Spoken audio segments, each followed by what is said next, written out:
Salamat po sa pagpahintulot ng mga kapatid natin na mga police dyan, field wardens, na mga mahala sa mga PDLs, at ganoon din sa mga kapatid natin na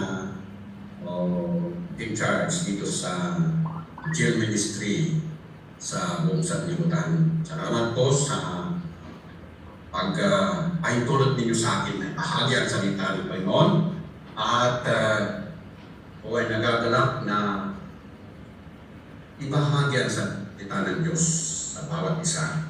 Kaya kung mayroon po tayong Bible, pwede natin buksan sa Exodus chapter 20 verse 12. Ito po yung isa sa 10 utos ng Panginoon na matatagpuan natin sa Exodus, na ito yung sinabi ng Panginoon. May 10 utos na sinabi ng Panginoon, binigay niya kay Moses sa Old Testament, at ngayon pwede natin sundin din. Kaya ito sabi dito na igalang ninyo ang inyong ama at ina para mabuhay kayo ng matagal sa lupaing ibinigay ko sa inyo. Ito yung sabi ng Panginoon. Ito po yung utos na binigay ng Diyos na may promise.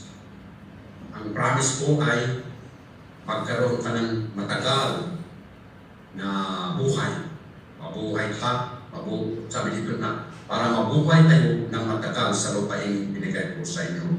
So that you will live long life. At yun po ang gusto natin, na magkaroon po tayo ng buhay na mahaba. Hindi lang mabuhay, sige lang ka ng panahon na ito at 1 year ka lang na nabubuhay. Wala. Parang hindi po matupad kung ano yung plano mo sa inyong buhay. At ito yung promise na, ito yung utos or commandments na may kasamang promise. Hindi mo promise, pero ito yung kailangan na, ito ang ating pag-aralan. Makikita natin na may mga ama, sabi dito, ama at ina. So, kung napakinggan ninyo yung pagsalita ng ating Pangulong Bongbong Marcos,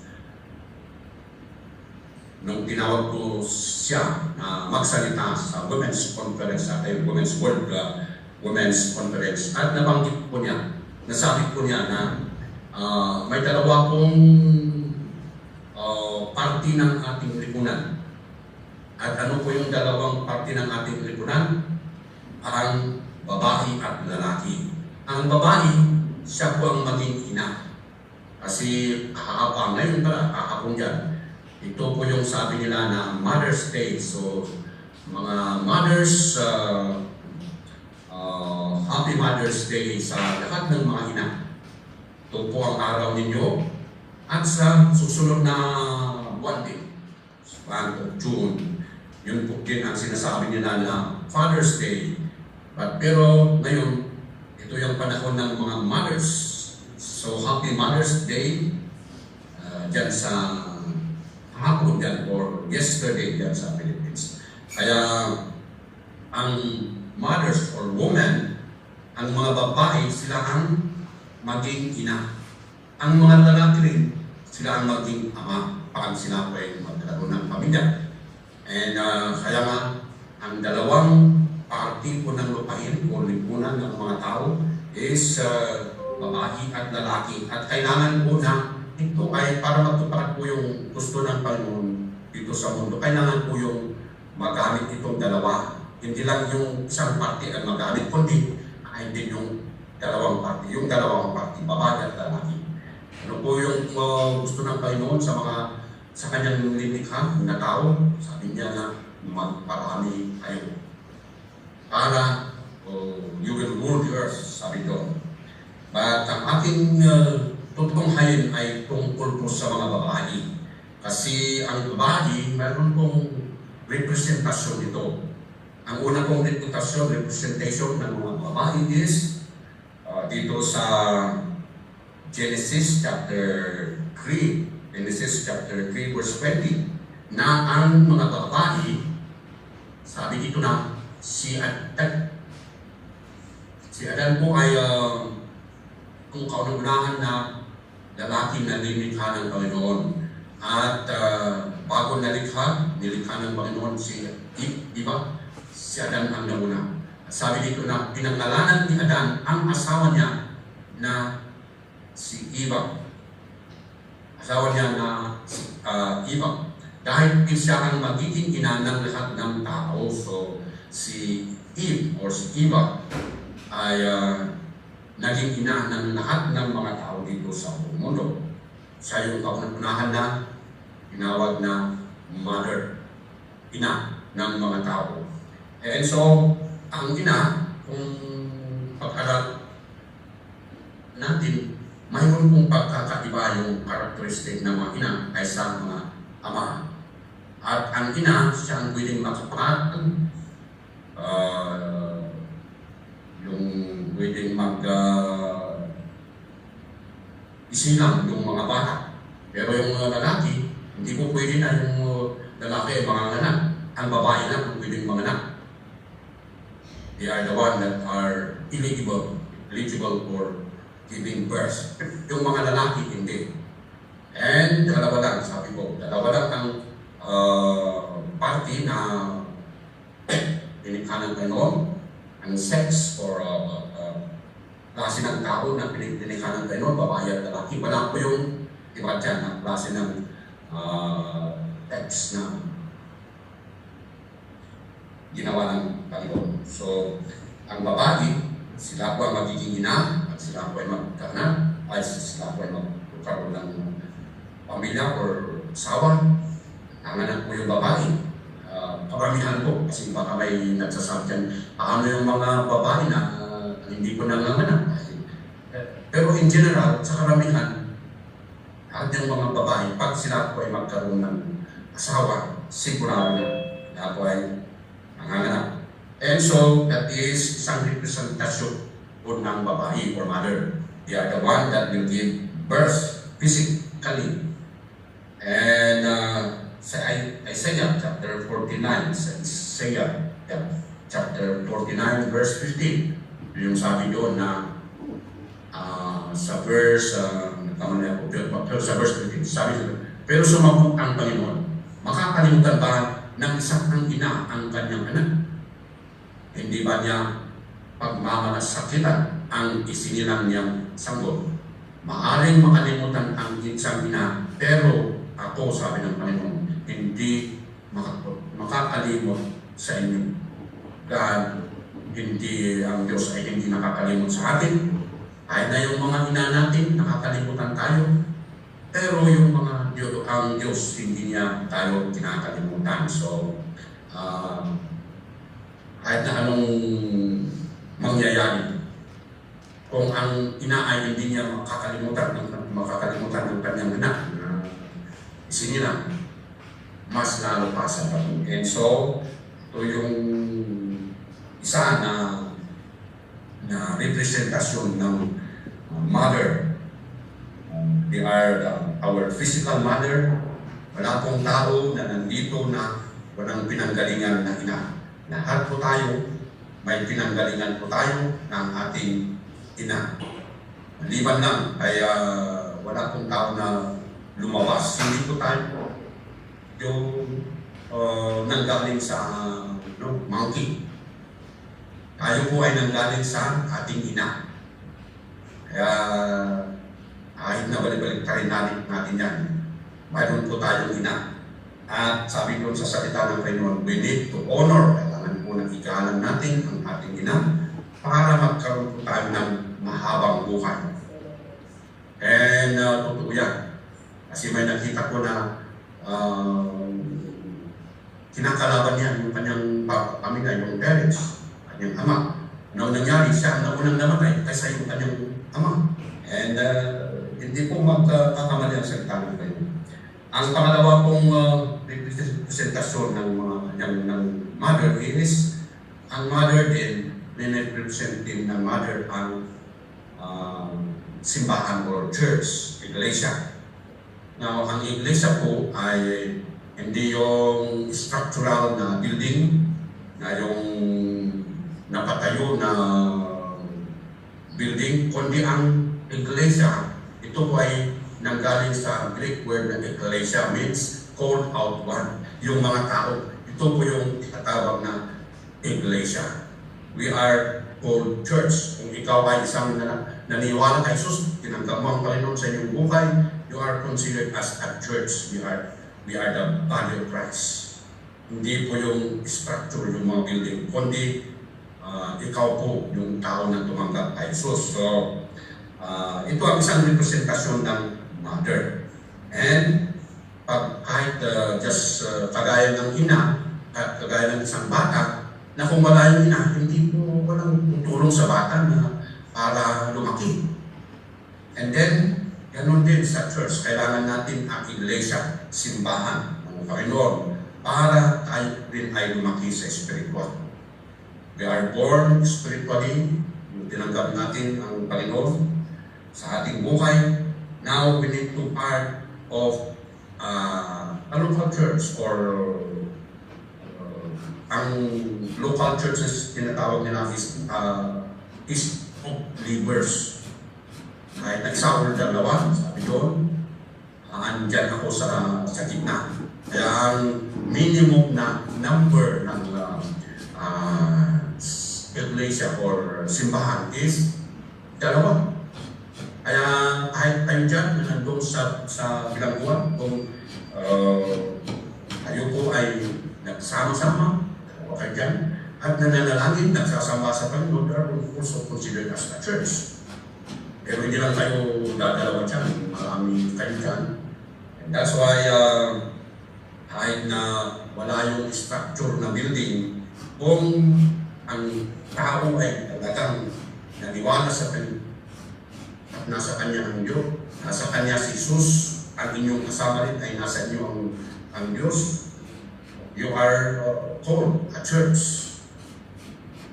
And that's why meron yung awit na God is my Father, and you are my brother, ikaw yung aking kapatid, ang Panginoon kong ang ating Ama, and ikaw po yung aking kapatid. So, sino po yung kanyang ina? Ang kanyang ina, ang ating ina, sa spiritual ay yung iglesia, yung simbahan. Because ang ina, ang kanyang ginagawa ay para tulungan yung bata. Ganon din kailangan natin ang gatherings of believer para tayo rin ay lumaki sa spiritual.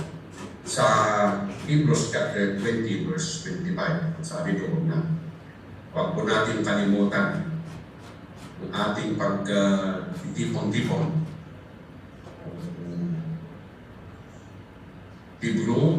Ito, sabi dito sa Hebrews chapter 10. Chapter 10, verses 25. Hebrews chapter 10, verse 25. Ito, huwag natin pabayaan ang mga pagtitipon natin kaya ng nakaugalian ng ilan. Sa halip, kalakasin natin ang loob ng bawat isa, lalo na ngayong nalalapit na ang huling araw. So, we should not neglect, sabi doon, huwag natin pababayaan ang ating pagtitipon-tipon para ito natin makalakas ang bawat isa sa ating pag-fellowship, our gathering together. Kasi sa ating pagtitipon-tipon, tayo ay considered as a church. And kaya, kahit na may simbahan yan, kung walang tao na pumapasok, hindi natin pwedeng simbahan na bitig, pero kung wala yung tao, so importante yung mga tao. Kaya dito sa West, marami pong building na bakante. Kasi lumaki yung mga tao, namatay yung mga tao. Seniors na sila, namatay, wala yung mga anak nila. Pumunta sila sa kanyang gustong puntahan. And so, binibigyan nila yung mga churches dito sa West. Pero purihin natin kasi ang importante po ay tayo na tao ang gusto ng Panginoon na kanyang iligtas, hindi yung victim. Praise the Lord. So, purihin natin ang Panginoon. Kaya ito ang representasyon ng Mother at sabi nga doon sa Matthew chapter 16, sabi ng Panginoon. Matthew chapter 16 verse 18. Ito, sabi dito. At ngayon, sinasabi ko sa iyo na ikaw, si Pedro, at sa batong ito, itatayo ko ang aking iglesia. At hindi ito manulutig kahit ng kapangyarihan ng kamatayan. I will build my church, sabi ni Jesus sa kanyang disipulo. Kasi nagtanong si Jesus sa kanyang mga disciples. At yung mga disciples, sabi nila na sumagot kay Jesus. Tinanong ni Jesus kung ano ang masasabi ng mga disciples, disipulo niya, alagad niya sa kanya. At sabi ng mga disipulo o mga alagad niya na ikaw daw si Juan, ikaw si Elijah, isa sa mga propeta. Pero nung nagtanong si Jesus kay Pedro, sabi ni Pedro na ikaw, you are the Christ, ikaw ang Kristo, Son of the living God, anak ng Diyos. And so sabi ni Jesus na yung sinabi mo na ako ay anak ng Diyos ay hindi po nanggaling yan sa inyong isipan, kundi nanggaling. It is a revelation of God to him. And then yun po ang kanyang sinabi. On this rock, sa itong bato, I will build my church. Kaya ang Panginoon po siya ang nagpapatayo sa kanyang iglesia, sa kanyang simbahan. At tayo po yung kanyang gustong itayo na kanyang simbahan. Kasi tayo po ang gusto ng Panginoon na iligtas, hindi yung building. Kailangan natin ang building, pero tayo rin ang mas importante sa harapan ng Diyos. And so, bawat isa na tumanggap kay Jesus, siya po ay kabahagi sa simbahan ng Panginoon. Hallelujah! At salamat sa Diyos kasi ang Panginoon ay gumagawa ng lahat na paraan para ang mga tao ay sumunod sa Kanya. Kasi yung nabasa natin sa Hebrews chapter 10 verse 25 na malapit na ang pagdating ng Panginoon. Hindi natin alam kung kailan, pero sabi sa salita ng Panginoon na anytime, kahit na ayaw natin na dumating ang Panginoon, hindi natin mapigilan ang pagdating ng Panginoon. And so, ang gawin na lang natin ay sunod sa kagustuhan ng Panginoon, hindi sa ating kagustuhan. Kasi pag dumating po ang Panginoon, nung una na dumating si Jesus dito sa mundo, way back 20,000 years ago, dumating para siya po ay lumabas. He was born, lumabas o isinilang ni Mary na kanyang ina sa pista para iligtas tayo, para bigyan tayo po ng buhay na walang hanggan. Pero darating na naman ang Panginoon. Tapos na si Jesus ay lumaki at nagtulong sa mga tao noon. And then, siya po ay pinako sa cross para sa inyo at sa atin. Hindi po basta napako si Jesus sa cross na walang dahilan, kundi dahil sa inyo at sa atin. Salvat sa atin para magkaroon po tayo ng kaligtasan at pagkatawaran sa ating mga kasalanan. And siya po ay nilibing pero nabuhay ulit si Jesus. Totoo yan, nabuhay si Jesus. Hindi lang nandun sa libingan, kundi he conquered, hinalo ni Jesus yung kamatayan. At pagkatapos na nabuhay ulit si Jesus, siya ay pumunta sa langit at linabis po ng Panginoon. Talagang itinalaga ng Diyos na siya ay babalik. And when the Lord Jesus Christ will come, we do not know kung kailan na darating ang Panginoon, pero darating at darating ang Panginoon. Hindi po sinabi ni Jesus kung kailan kasi tinawag, nagtanong po yung mga disciples, yung sinabi ni Jesus na itong temple na ito, babagsak ito, mabawa na kahit na ba ito, wala tayong makikita dito. Kaya lumapit yung mga alaga niya, si Jesus ay nag-isa at tinanong nila kung kailan po darating Jesus, kailan din when will be the end of the earth, the age. At yun ang sinabi ni Jesus na kailangan po na mag-ingat tayo. Watch, because marami pong mga deceivers, false Christ, false prophet. At marami pong nagsasabi na sila totoo, pero walang ibang totoo kundi si Jesus. And when the Lord Jesus Christ will come, He will come as a king. Siya po ay isang hari, babalik si Jesus ulit na hari. At anong ibig sabihin kung hari si Jesus? Ay nasabihin ko wala akong pakyan dyan. Pero pagdating o uli ni Jesus or pagbalik uli ni Jesus as King of Kings and Lord of Lords, ang isang hari, hindi basta-basta na sabihin mo na, ganito ang inyong gawin. Hindi mo pwedeng utusan ang hari. Siya ang magbibigay ng hatol para sa inyo. So, Christ died for us and He went back to heaven, but He will come again as King and He will be the one to bring judgment.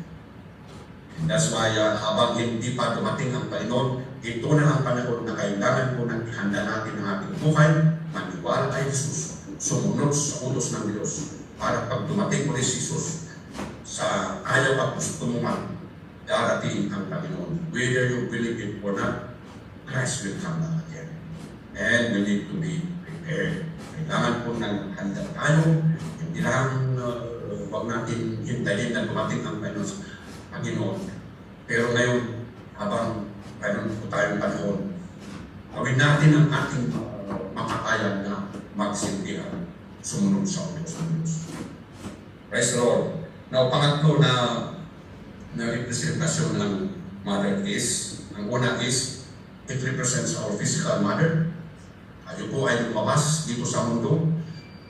Galing tayo sa ating ina. Now, pangalawa, the church is also called not siya ang ating ina. Because ang simbahan po ay ginagamit din ng Panginoon para tayo ay lumagot sa ating spiritual. Meron pang isang scripture na gusto kong basahin tungkol sa mga sa church na sabi doon sa James. James chapter 5, ang sabi na dito na we are actually considered as a church. Kahit na nandito tayo sa iba't ibang lugar. Sabi nga dito na mayroon bang dumaranas ng paghihirap sa inyo? Dapat siyang manalangin sa Diyos. Mayroon bang masaya sa inyo? Dapat siyang umawit ng mga papuri. Praise the Lord. Kaya maawit tayo ng papuri sa Panginoon. At kung mayroon ka na problema, manalangin tayo sa Diyos. Sa verse 14, mayroon bang may sakit sa inyo? Dapat nilang ipatawag ang mga namumuno sa iglesia para ipanalangin siya at pakilaan ng nangis sa pangalan ng Panginoon. Kaya pinapanalangin namin na sa loob ng inyong ilang buwan ay may tatay dyan na tayo ang salita ng Diyos at walang imposible, pwedeng gamitin kayo ng Diyos na ipanalangin ninyo ang inyong kapatid na inyong kasama ito. Hindi lang mga pastor ang pwedeng manalangin, kahit sino man pwedeng manalangin sa Panginoon. And we pray, kung may tao na may sakit dyan, pwede natin manalangin.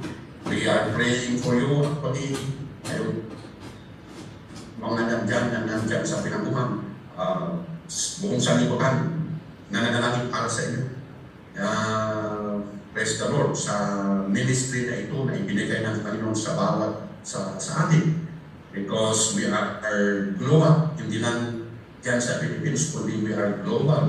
Kaya kung tingnan ninyo ang nanonood dito sa ating online na Bible study, mayroon kung taga Canada, taga Macau, mayroon tayong taga sa iba't ibang sulok ng mundo, sa Middle East, sa Israel, wherever. Praise the Lord. And so, we are praying, actually, bawat isa sa atin. And that's why sabi namin na kung mayroon kayong prayer request dyan, gusto ninyo ipanalangin natin, isubmit. Kasi we believe in the power of prayer. Ang sabi ng Panginoon, kung may mga tao na may sakit yan, all the elders of the church, to submit your prayer request, and we will give it to the prayer warriors, they will pray for them. At malating po ang tutulong ng prayer. Amen. And ang pangatlo na presentasyon ng Mother is ito po yung sa Romans chapter 13. Hallelujah. Romans chapter 13, verse 1. Ito siguro ang huling scripture na babasahin natin. Romans chapter 13, verse 1 to 5. 13. Okay. Actually, ang ating bayan po ay tinatawag din na mother. Kinukonsider natin ang ating bayan na ating ina. Kaya our nation, dito natin ang nasyon po, na tayo po, where we belong, it is considered as our mother. Kaya sabi nito, ikalan natin din ang ating nation, mamahalaan. Sabi ko, magpasakop tayo. Paano natin ikalang ang ating pamahalaan, ang ating nation? Sabi nga sa doon sa Exodus na, honor your mother and your father and your mother. Paano natin ikalang ang ating bansa? Sabi dito na, magpasakop kayong lahat sa mga namumuno sa pamahalaan. We need to submit to the governing authorities.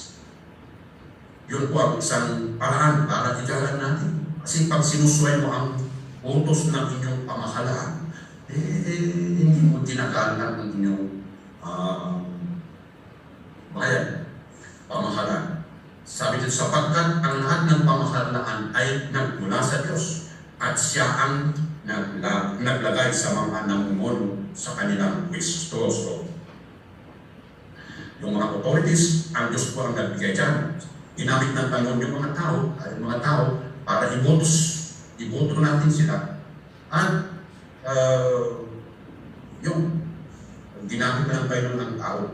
Pero ang overall ay ang Panginoon. Kung bakit yung tao na yan, masama ang tao na yan, siya ang nilagay ng Panginoon, may tao po ang Panginoon. Kasi siguro yung mga tao, pag yung mga tao ay hindi masulungin, ilalagay din ng Panginoon yung talagang tao na mabigas. So we need to go, sabi niya, magpasakot tayo sa namumuno sa atin. Sa verse 2, sabi nga dito, verse 2, kaya ang mga lumalaban sa pamahalaan ay lumalaban sa itinalaganan ng Diyos. Kaya pag sinusway mo, you are a rebel, bibili ka na sa inyong bayan, hindi po yung namumuno ang inyong kinakalaban, kundi ang Diyos. Sabi ko, at dahil dito, parusahan niya sila. So there is judgment, there is punishment sa mga hindi sumunod sa batas. Verse 3, sabi nga doon, ang mga namumuno ay hindi dapat katakutan ng mga gumagawa ng mabuti. So, mabuti ang yung sumusunod ka sa batas, hindi wala kang kinakatakutan. Ang dapat matakot sa kanila ay ang mga gumagawa ng masama. Kaya kung nais mo na wala kang ikatakot sa mga namumuno, gawin mo ang mabuti at mabuhihin ka para nila. They will praise you, they will recommend you. They will commend you kung hindi ka gumagawa ng masama. And then verse 4, sabi dito sa verse 4, sapagkat ang mga namumuno sa bayan ay mga lingkod ng Diyos para sa ating ikabubuti. Pero kung gagawa ka ng masama, dapat kang matakot dahil may kapangyarihan silang parusahan ka. Sila'y mga lingkod ng Diyos na nagpaparusa sa mga gumagawa ng masama. Kaya mayroon yung punishment. Because yung mga kagaya ng mga pulis, yung mga nandoon sa batas, they are just doing their responsibility. Kung kinakalaban mo sila, ay mayroon ko yung